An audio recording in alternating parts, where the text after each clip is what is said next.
The Bengals are 4-7. They're on their bye, which means it's time to give them grades. Bye week report card time right now on Enter the Jungle.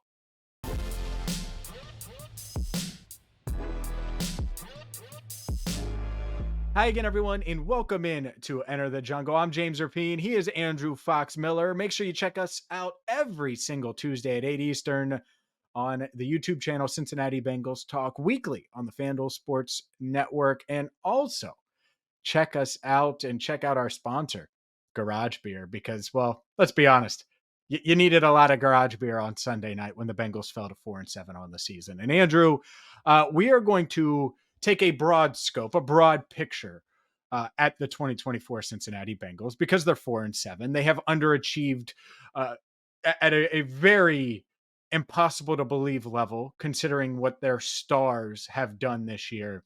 And so it's report card time on Enter the Jungle. And you have your degree. You're very qualified in this arena. So let's start here. How do you feel handing out grades to this Cincinnati Bengals team?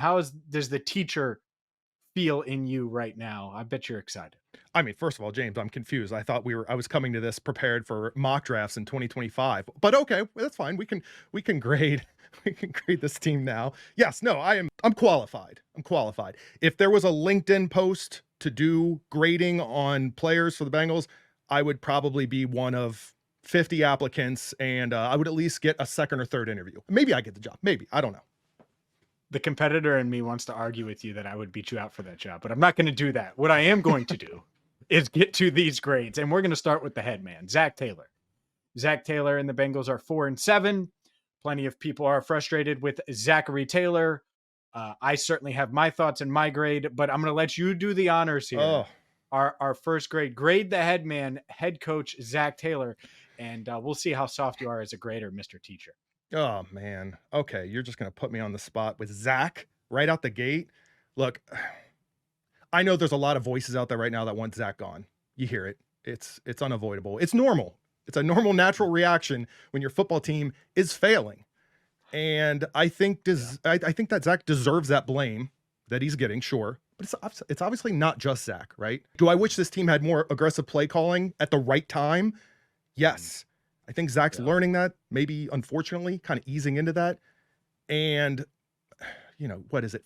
5 of your 7 losses within 7 points or fewer, something to that effect. I mean, you have to take a step back and ask who's in control of this situation. And you're going to look at coaching. You're going to look at the head coach. I get it. I'm not ready to fail Zac Taylor yet, though. I'm not. Okay. I'm going to say soft C-. Okay. Don't hedge. All right, you're giving him a C-. Yeah. Giving him a C-. Okay. Okay, go on. All That's right. fine. I don't know how brutal you're going to be. I'm just preparing myself. Yeah, I know. I could sense that you were like trying to hedge because you don't know what I'm going to do. Yeah. Look, is he or is he not 4-7? He is. The answer is yes. The team is 4-7. Yeah. His team. Yeah, well, no doubt. His team, yes. Do they stink in one-score games? Also, yes. Has Zac Taylor done some decent things this year? I think so. But I can't give him more than a D, and here's why. I look at Zac, and I say, all right, well, the offense is scoring. They stink in one-score games. They've underachieved a ton compared to where our offseason expectations were coming into this year. Part of that is his fault. Part of that isn't, to your point. And that bumps it up from an F to a D. The thing that I have a big issue with is how hard everything looks right now on offense. It's so much Joe Burrow creating, going on his own. He's taken 50 hits, 50 quarterback hits since week 5, the most in the NFL. Some of that is play calling. Some of that is design. Some of that is, hey, Joe, we need you to do this because this is how it's going to work. It doesn't need to be this hard. I watch other offenses. I watch other NFL football, and it is not that hard on the elite quarterbacks in the league.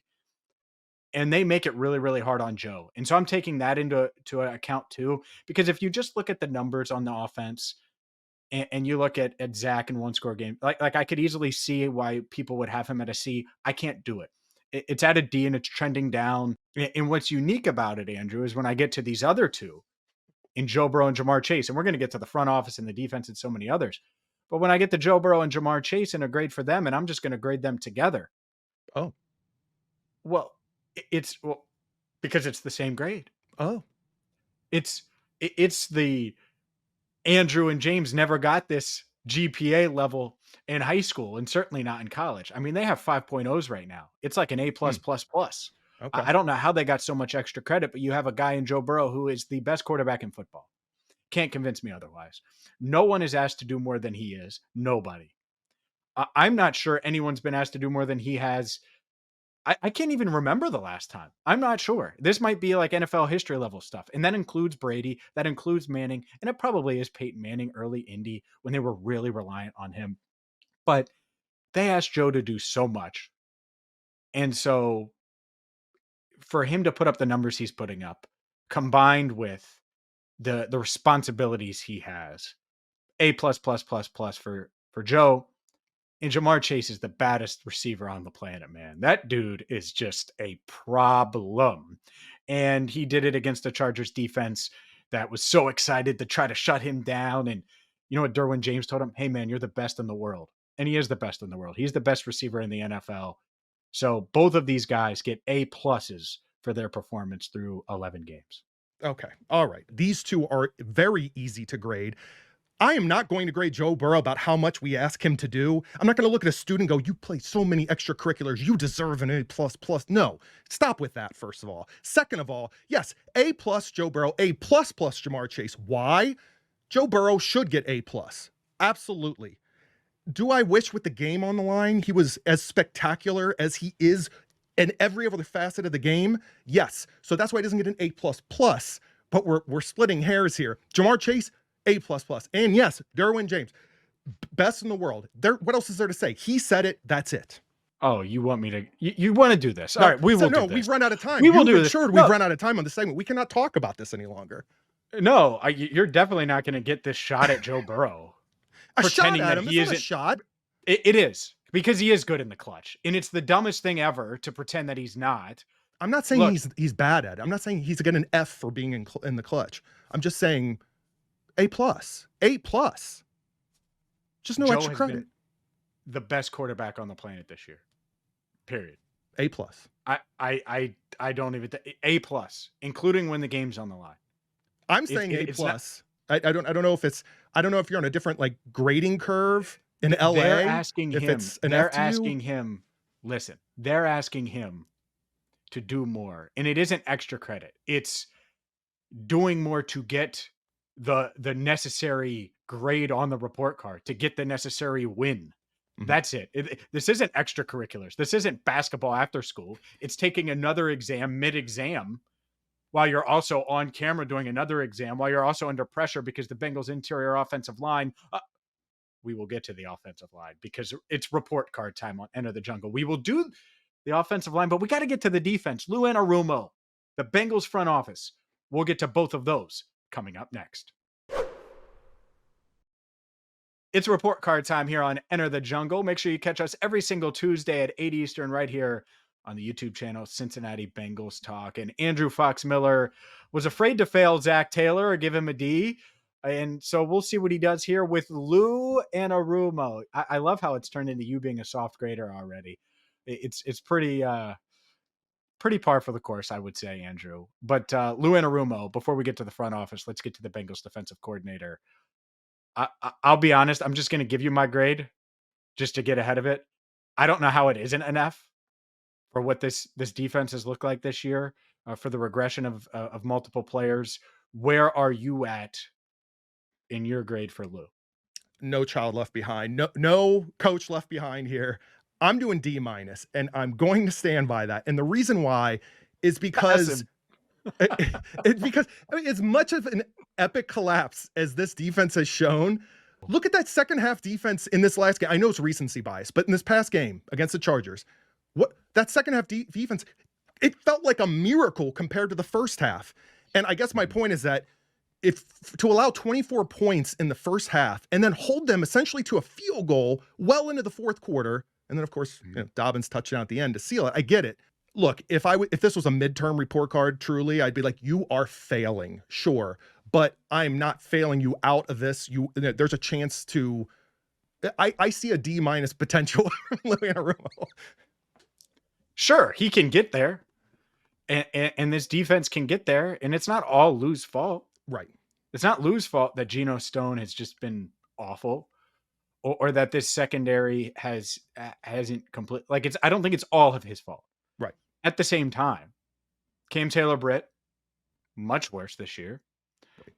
Dax Hill was in Lou's doghouse for a lot of last year, and you stumble into him at corner and you lose him, but he was by far your best corner. And I don't think the coaching staff or front office for that matter, but certainly the coaching staff gave him the right runway to necessarily hit the ground running.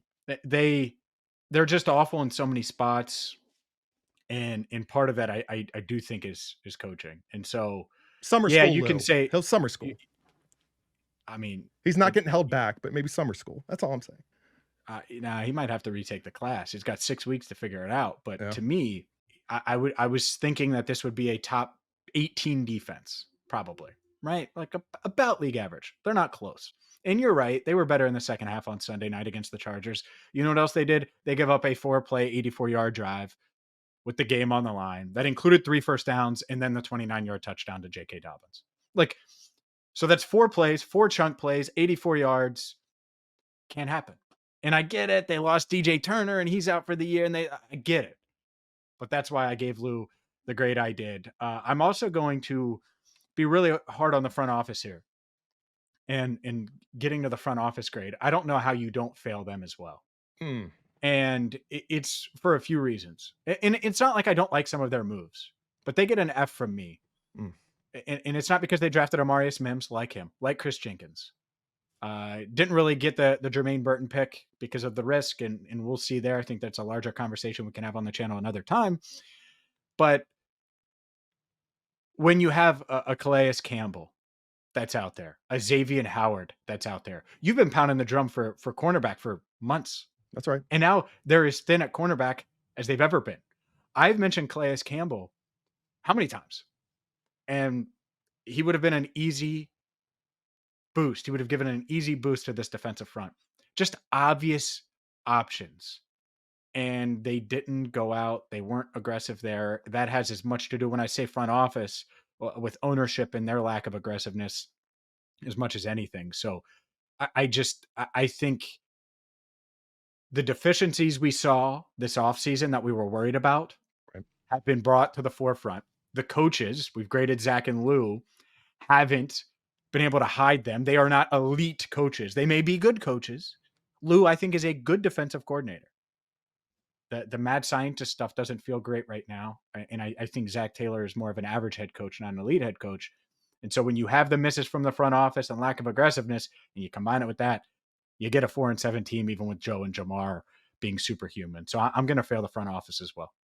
See, that's a difficult one because unlike players or even coaches, you're able to see immediate results on the field, right? And you're looking at a front office where things percolate. You could look at the 2022 NFL draft or the 2024 draft, letting Jesse Bates walk, or, you know what I mean? So where do you begin? I look at this past offseason and this current season as best I can. I know you can't truly do that. And I don't know that I would fully fail them because I will give them a little bit of credit. I mean, the deficiencies you mentioned are ones that I would bring to the surface. Yes. Decisions to stop bleeding, even they couldn't seem to do when they could with the trade deadline. I get it. Yeah. But I mean, credit for adding players. Like, if you think about it, take a step back and put yourself in the mindset of like April, right? Geno Stone was on the team. Von Bell, Trent Brown, Sheldon Rankins. These were all guys that we were very high on. It made sense at the time. We knew it wasn't perfect, to your point, 18th, whatever you expect out of them out of 32 teams in the league. I think those were good decisions at the time. They could have done a lot less, and they have done a lot less in years past. So I think we take it for granted because of the talent on this roster that we have now, namely Joe Burrow, Jamar Chase, T. Higgins, Trey Hendrickson. Okay, they've made good moves.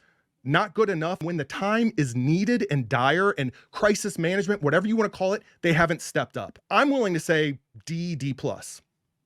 Fair. I get what you're saying. I would rebuttal with, I wanted to keep Dax Hill at safety. I wouldn't have moved him from starting. I wouldn't have signed. I don't think they needed Geno Stone. And I got it. I understood it.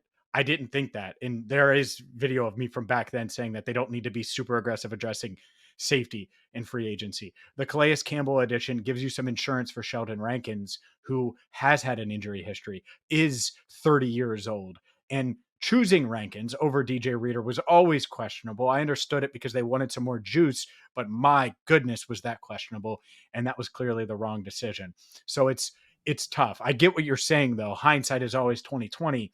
It's also their job to get it right, and they've gotten it wrong much more than they've gotten it right in those instances, which is a big difference from their Super Bowl run, say in 2021.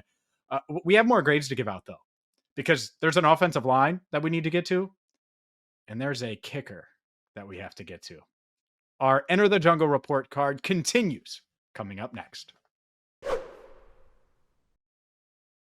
Welcome back to Enter the Jungle. I'm James Rapien. He is Andrew Fox Miller. And let's continue, Andrew, with our bye-week Bengals report card. I guess I should say Bengals bye-week report card.